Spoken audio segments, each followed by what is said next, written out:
YouTube?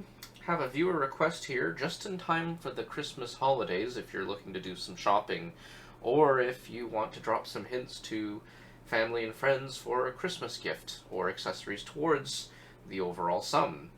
You're watching this video now because either you're thinking about getting a KWA MP9 Airsoft gun, or you have one and you want to know what else can go with it. Viewer request was, what's my loadout like, and what would I recommend? So here we go, let's dive in. Alright, so here's how I have my KWA MP9 set up right now. With the retractable stock, which you can get from Airsoft Artisan, it's only about 38 centimeters long and about 25 centimeters high. It's very low profile for an Airsoft SMG, and with the stock extended it's a little bit longer. It does have a relatively short throw. I have this red dot sight set up so it's at a comfortable height for the face mask that I wear when I'm playing Airsoft. Regardless of that, choose this after. Get this, and then figure out what height you want this to sit at. I actually had to 3D print an adapter to get it to just the right height for me. This does sit very low, and then when you add this retractable stock, it sits even lower. So while this seems a little bit low for a red dot, it's actually just about the right height for my setup. Regardless, I have a, I think it's a repro of a Magpul forward grip, and that just allows for a little better grip when handling, especially because I want to pull it in to my shoulder. Sidebar, all of these have been chamber checked, and obviously there's no gas magazine in here, so everything's being done safely here. On the top I've got a red dot sight, and I usually keep this rail clear, but I could put a camera or a light on there if I so chose. Flipping it over, I've got just a Kill House Weapon Systems Picatinny rail, angled sling attachment point, just so I can have something to hold on to this. And I set it in about the right spot to get it balancing so it sits at a forward angle. Other than that, it's stock. I've replaced the, well, okay, sorry, it's not stock. I've replaced the hop-up in here once, but let's get into one of the first things that you want. Out of the box, these are actually pretty high FPS. They run hot, especially if you live in a more southern climate where ambient temperatures are higher. This uses green gas, but I mean, when you use propane adapters, the pressure actually builds up quite high, and you can get 400, 420 FPS. They run really hot. You will want a CQB bolt, especially if you intend on playing anywhere CQB. A lot of fields don't like anything over 350 to 380 FPS, so you really do want a CQB bolt. On colder days or colder climates, without the CQB bolt, it comes in around 370-ish FPS. I mean, if you shoot the mag a couple times and then go to Crony, it kind of, that's kind of not in honor or with integrity, and you run the risk of injuring someone as well. So in my spare parts bin that I keep in my kit bag, I have the original stock bolt. You can see that it's kind of worn out. It does only take a couple seconds and a screwdriver to make the bolt change. So this has a certain valve in here, and the CQB bolt has a more restricted valve. So the CQB bolt is about $50, I think it was. Not a bad thing to have, but it only comes with the stock high FPS bolt. Other than that, in terms of spare parts, you will also want to get, I may not be able to find it easily in here, but it's in here somewhere, a spare hop-up rubber for this guy. Alright, moving on. So, Airsoft Artisan stock, any red dot optic that you want, forward grip if you want. I would recommend getting the version with the Picatinny rail on the bottom instead of the integral molded one, if only because it gives you more options, especially if you have something laying around. you can really quickly convert this to what you want, and if you don't like it, just change it. With the rounded style grip, you're stuck with that forever. There's no changing it. You can order the polymer lower receiver and change out all your parts, but depending on your country, especially if you're in Canada, ordering a lower receiver across the border that looks anything like a gun that's not clear plastic will probably get you in trouble. I mean, there's no serial number on this, so it would really depend on what Canada Customs decides on that day or that particular mood, but chances are if I were to order the lower receiver in, I would get in trouble. So don't do that. Alright, let's talk about magazines and running a chest rig. I'm running a Spirit Systems reproduction microfight chest rig. It uses the real Spirit Systems SMG magazine insert for MPX/MP7 magazines. It fits pistol magazines like this extended Glock GBB pistol magazine, as well as these stock KWA MP9 magazines just fine. And I'll get into the magazines a little bit later. I'm also running a Persec Systems Zip Cert. I would wholly recommend this. These Persec right there. I would wholly recommend these, if only because you can put whatever you want in here and zip it up. There's no noisy flap to have to open up, and it leaves all this extra space for cool patches, eh? Alright, so let's talk about the magazines. Oh yeah, and the Repro chest rig, I think I got it from either Shooter CB or JK Army. They're based out of China. I think it works out to about $50 US. Relatively cheap. If you're just playing Airsoft, you don't need the real thing. Alright, let's talk about the KWA MP9 gas blowback magazines. These magazines are expensive. They're about $80 Canadian, maybe even $80 US. They are not cheap. They're all metal construction. They're pinned in place, so there's no screws. There is a removable gas valve on the top and the bottom for the striker as well as to fill. So it may be a good idea for you to get at least one replacement of each, so you have it in your spare parts bin, as well as the tools necessary to change these out if you run a lot of these magazines. But I will get into other options later. These magazines aren't cheap, but they're actually quite heavy. They have a good mass to them. Having said that, my main fear is dropping them when trying to manage a reload. I mean, there's a pretty sizable grip here when you're trying to pull this out of your MP9, but I actually made some 3D printed bumpers out of TPU that just friction fit on and just give a little bit of extra cushion. I haven't made the design public, if only because I'm kind of sick and tired of getting my designs ripped off, so maybe I might make these available for sale as is one day, but it's not a huge priority. Plus I need to refine the design a little bit, like this little gap here. The intention behind this was just to see what the state of the spring was when it was compressed. But yeah, other than that, these magazines are very nice in the fact that they lock. So again, you can see the state of the spring when it's compressed. In case something happens with the spring, you know what's going on. I'm not 100% sure I like this design, but regardless, it's a very nice locking follower design, so you can fill with a Speedloader relatively easily. So, speaking of Speedloaders, let me go and grab one more thing. Alright, so, speaking of Speedloaders, the traditional way to load this is to lock the follower back and then use the plunger style Speedloader. It's very painstaking to get 45 rounds stacked up perfectly double stacked in this really long magazine. If you're willing to sacrifice a little bit of perfection for having faster reloads, if you've got 3 magazines, it'll take you like 10 minutes to reload these, at least.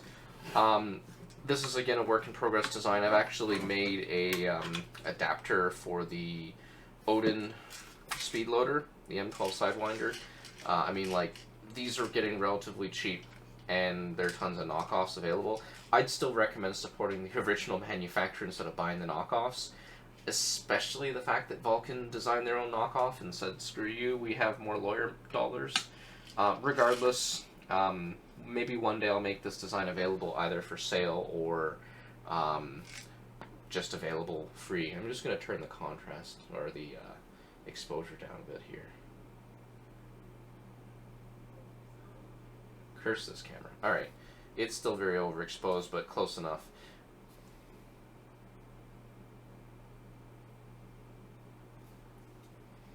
Alright, this camera's doomed to be forever overexposed, whatever. So this is a 3D printable design that I made. Just lock your magazine in there.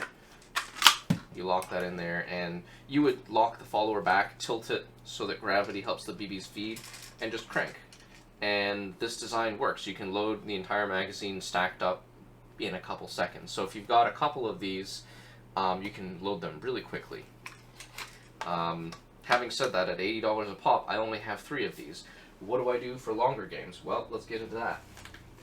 So, for longer games, or more indoor CQB scenarios, I have this TAPP Airsoft drum mag that has the adapter to go to the short MP9 magazine. Because this is HPA and there's no air, this is safe to connect here indoors. So this is what it looks like. The center of gravity does significantly change, and while I could show it on the camera right now, it's non-representative because there's no BBs in here. When you fill this with, I think, like 1,000, 1,500 BBs or something like that, the center of gravity does lean even further backwards, but it's very back heavy. Especially if you have the stock extended, then it starts to get a little unwieldy. Having said that, you have it on your sling. You have, 2 points of contact when you're unshouldered, and then this point of contact when you're shouldered. It still handles really well. Having said that, there are some flaws with the, I wouldn't say flaws, but design short-sightedness or, missing features that, for instance, they use Velcro, a little Velcro flap to close the BB door. I designed my own part that just builds into some pre-available holes here. Little things like that. Quality of life, creature comforts that I've worked on over the past year or so, especially because COVID and everything. But having said that, this is roughly what a drum mag setup on an MP9 would look like. Honestly, I like this in the sense that I don't have to go and reload, or I don't have to pick and choose. If I want, I can play a little bit more aggressively. Having said that, it's not as realistic, so I mean, if you want your immersions, use more stick mags, right? This is, I think, the cost of like 2 or 3 stick mags on their own. So it's really up to you what your playstyle is. If you want to reload more, go buy more stick mags. All the more power to you. It's totally your call. But having said that, my thoughts on the KWA MP9, the stick mags are expensive. This may not be the gun for you if it's an expensive thing. Also, if you are I don't want to use the term Speed QB in a derogatory sense, because there are Speed QB players that do play with integrity and honor, and play a fair game. And there are some people that want the more tactical, room-clearing, pie the corner kind of style gameplay, and there's some people that just want to charge around and shoot anything every corner preemptively. Ultimately, this may not be the kind of gun that you want if you are the latter. If you don't want to, tactically move, if you don't want to clear the corners and clear rooms, it may not be the gun for you, if only because it's got a very long trigger pull.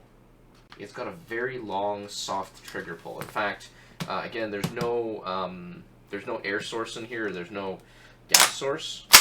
So, also, integral trigger safety, so there's no external safety. This is the mag release, and this is the fun switch. This is semi-auto, that's full auto. Having said that, this is how long the trigger pull is. And then I'm just going to pull this back here, and then the reset. So it's a very long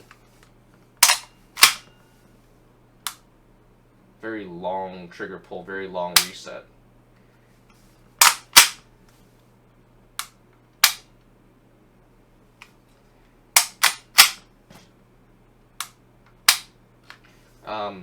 Once you get used to it, it's not that bad, but it is a very soft and very long trigger pull. I don't want to say soft in the sense that there's very little trigger resistance. This does have a very heavy spring in it. However, I guess because there's the integral safety, they really want to be sure. Plus, it's all moving parts. There's no electronics. There's nothing battery operated. It is purely passive in here. Okay, so other than those minor shortcomings, let's talk about some more fun stuff. So, in case this isn't your jazz, what about something else? What about a suppressor / tracer unit? These are an interesting beast with the KWA MP9 because there are two, or maybe I should say three styles. One style is a fully passive decorative thing. There's no internal component. It does nothing other than make it look cool for you. Then there's the second flavor where it's actually a power-up version, and the design of this tri-wing adapter mates to an internal barrel, and when this is attached on, it actually increases the FPS and range out the other end. I think a bit minor reduction in accuracy because there's that little bump in transition between this barrel and that barrel, but, you know, for some people they want that extra range, you know, especially if they're using it as their outdoor primary. And then the third flavor is the version with the tracer. So how do these work? It's relatively simple. You can get this, well, all of these are relatively similar. They're this tri-wing design, and all they do is just slip on and twist lock. That's it. And it's locked on. It lines up very well. The muzzle device on the KWA MP9 is pinned in here, so there's no way it can come loose. And that just locks on. So this bottom rail is, while it's a little bit loose, so I mean if you put a laser it's not going to hold zero. If you put a camera or a flashlight on there, it'll work, right? So then you don't have to put anything on the side rail. Especially if you have the folding stock, this side rail is almost useless because the stock folds into here. Regardless, you get this nice looking combination that I guess it extends quite a bit now. It's almost as long as a I guess compact barreled rifle. Regardless, to detach you just pull this little latch back, twist, and pull off. Inside this, oh, it's actually come a little bit loose. Inside this is a Ace Tech tracer unit. There may be other flavors out there. Just put some AAAs in there, power it on with that, and you're good to go. Inside is basically empty. I suppose if you felt like playing stupid games and winning stupid prizes, you could fill this with foam inserts or 3D printed baffles, but at the end of the day, especially if you're in the US, but even more so in Canada, suppressor type devices are tightly regulated, and if you create one, there may be an interpretation from your local, federal, statewide, provincial-wide regulations and legislation that would make that a prohibited device or something of that sort. And you could land jail time. So I wouldn't recommend trying to convert a decorative suppressor into a functional suppressor. Don't do that. It would be a really bad idea. Regardless, these tracer units are pretty good. I did do a teardown of this in another video, and while I haven't used this for many games, I did comment about the capacitor selection. They say it's fine, but I'm a little concerned about its longevity. Regardless, at least someone's done a teardown of these now. Regardless, that just sits in there, and you screw this front piece back on, and that's it.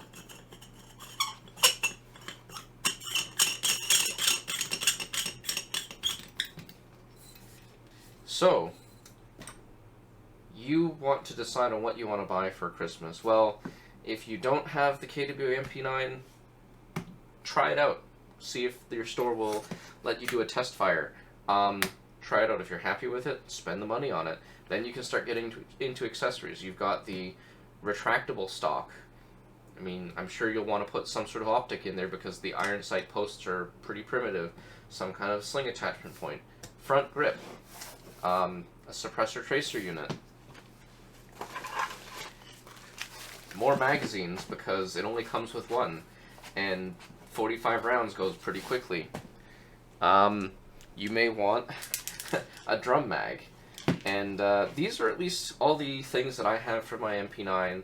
I like them. I like playing with it. It's loud.